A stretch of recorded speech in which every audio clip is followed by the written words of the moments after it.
So Carol, this is your fourth time here, and it's my very first time. Tell us how this time has been different for you and how that has affected your creative process. Well, this time I slowed down quite a bit. So the other times I came here, I was so very ready with ideas already about what I was going to do, and I just kind of plunged in, of course, allowing the area and the atmosphere to inspire me, but also I felt like I had something to do. Whereas this time, I finally feel like I've slowed down enough to just take it all in, and I've been very inspired by the artists in the area, and by the other artists in the house as well. Just the whole atmosphere. It's taken me 4 times to really relax into that and let it speak to me, I think, in a more true way. That's actually encouraging to hear, because I think what sometimes people don't realize is that artists often are very hard workers and are very self-critiquing as well, and so it would be very common for someone like myself or you to come to a residency like this and just sort of like jump right in and work hard from the very beginning, but we sort of know in our heart that part of the experience of being here is to slow down and to allow the inspiration to come when it comes and to not necessarily force it. So it's actually encouraging for me to hear that it took you a little bit while to kind of get to that place, encouraging to me. We just watched 5 different sections of videos that you've been creating of dance telling the stories of some of the artists in the area. I loved the fact that you presented them through video, which surprised me. I wasn't expecting it to be all on video, but I think you really used the camera and the editing really effectively for the composition, for the mood, for the storytelling elements. Can you talk a little bit about how you use the video aspect of the work?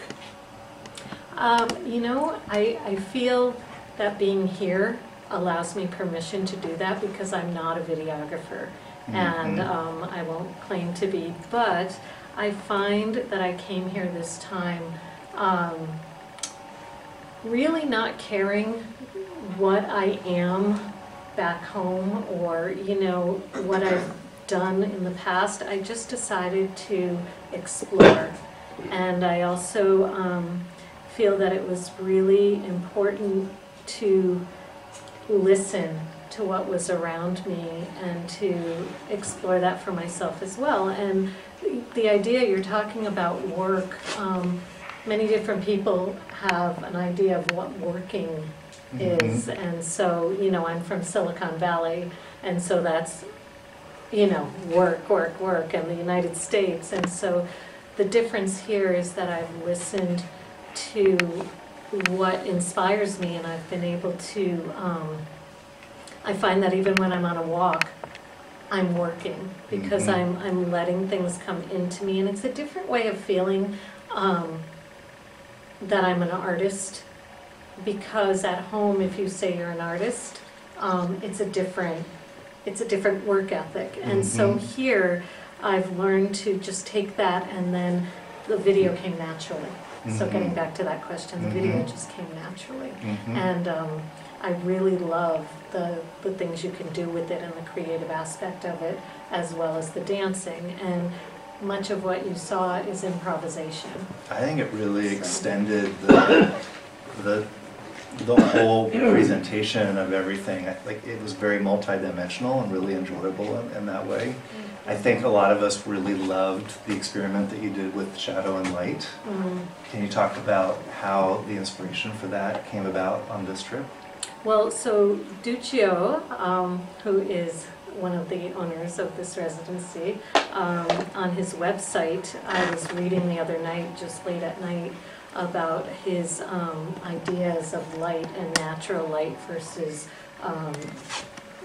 the lights in the studio, the lights that are, you know, the way it affects how the body looks and how it illuminates the body and how the inside really can come out. And so I started playing with that in here, and gosh, I can't believe how familiar this place is to me, but I have to remind myself, I don't have to remind myself when I look at the walls and the floor, how, you know, just rich with the sweat and the passion and the art of so many, you know, hundreds of years, and it just, that is inspiring as well. So just the light looking out the door is incredible. Yeah. Lastly, I was really impressed with how gutsy you are for going out and dancing outside. I think, like, for myself, that would be really hard to do. It would be really hard to be vulnerable and be in town or be on the road and to dance, because we all know that, like, people look at us a little bit funny when we're doing that if they don't know what your purpose is, and so I really commend you on, like, going for it and allowing yourself to be seen and be in all of these places. And can you talk just a little bit about, like, what that experience is like for you? Is that easy? Is it hard? Is it fun? When I first came here in January of 2010, it was easy because there was nobody here. There was nobody in Greve. You know, we were here, but in the summer, when I started coming in the summers, it was a little bit difficult, but I just thought, I'm probably never going to see a lot of people again. And the other thing is I feel what I'm doing, so I have to stand by it.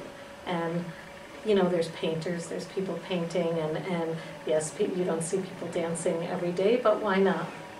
So I feel like, you know, and there have been other dancers that have come to the residency since I came back then, so I'm so thrilled about that. Can I ask one more question? Do we have time for that? C'è tempo per un'altra domanda? Sì. Okay, so we have one of the artists that you presented part of his story is Alfredo, who's in the audience. So since he's here, can you, for those of us that don't speak Italian, could you tell us a little bit about what he said and what it was that left an impression on you from that? So I actually started to translate. I went to Alfredo's studio last week, and I asked him for one sentence about his inspiration, and it was a beautiful story about how the land, how the color, how the trees, how it's rooted, the beauty is rooted in the history, in the nature here, and how the different gradations of color and the trees and the wine and the area of Tuscany and its beauty are all inspiration that for the whole world. So, and he's someone who's traveled the whole world, so for him to be right down the street here, I just am so inspired by that. Yeah, by his story. I was really able to connect with that, even though I didn't know the words, and this is my first time encountering your work, but seeing you interacting with the trees and with the stones and all of that, it was really coming through. Cool. Yeah. Wow. Yeah, thank you. Thank you. Thank you.